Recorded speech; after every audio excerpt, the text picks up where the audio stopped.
I saw a strange sight. I stumbled upon a story most strange, like nothing my life, my street sense, my sly tongue had ever prepared me for. Hush now, and I will tell it to you.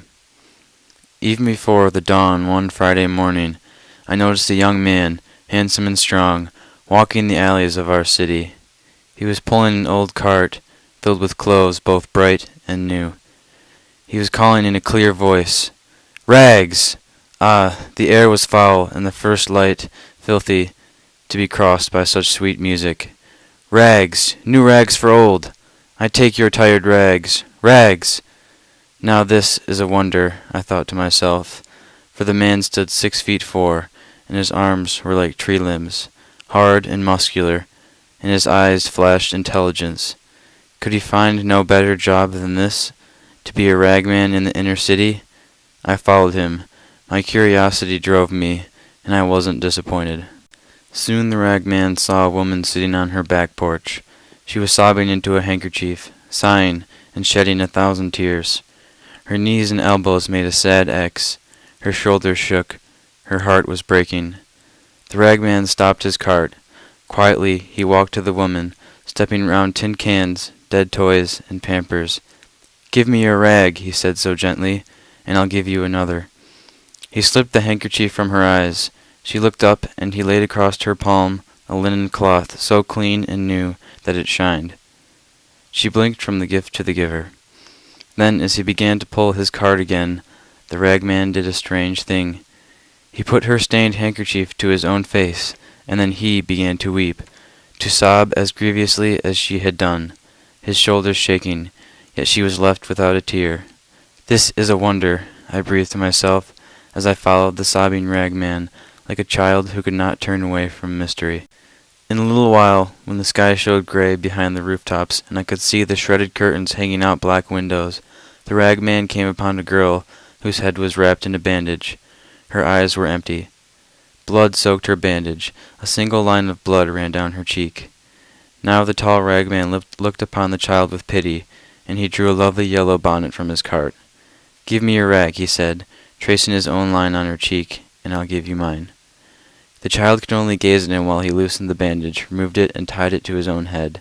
The bonnet sat on hers, and I gasped at what I saw, for with the bandage went the wound. Against his brow it ran a darker, more substantial blood. His own!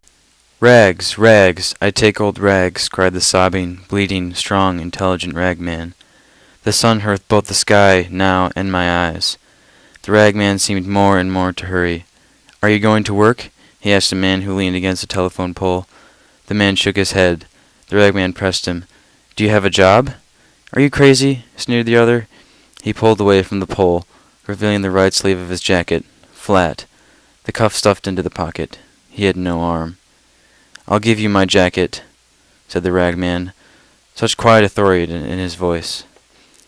The ragman gave him his jacket, and I trembled at what I saw, for the ragman's arm stayed in its sleeve, and when the other put it he had 2 good arms, thick as tree limbs, but the ragman had only one. Go to work. And now I had to run to keep up with the ragman, though he was weeping uncontrollably and bleeding freely at the forehead, pulling his cart with one arm, stumbling from drunkenness, falling again and again, exhausted, old and sick. And yet he went with terrible speed. On spider's legs he skittered through the alleys of the city, this mile and the next, until he came to its limits, and then he rushed beyond. I wept to see the change in this man.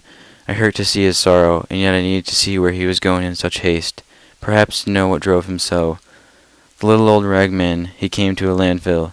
He came to the garbage pits, and then I wanted to help him in what he did, but I hung back, hiding. With tormented labor, he cleared a little space on the ground. Then he sighed. He lay down. He pillowed his head on a handkerchief and jacket, and he died. Then, all of a sudden, there was a light. Pure, hard, demanding light slammed against my sour face, and I blinked, and I looked, and I saw the last and the first wonder. There was the ragman, a scar on his forehead, but alive, and besides that, healthy. There was no sign of sorrow nor of age, and all the rags he had gathered shined for cleanliness. Well, then I lowered my head and trembled for all that I had seen. I myself walked up to the ragman. I told him my name with shame, for I was a sorry figure next to him. Then he dressed me. My Lord put new rags on me, and I am a wonder beside him. The ragman, the Christ.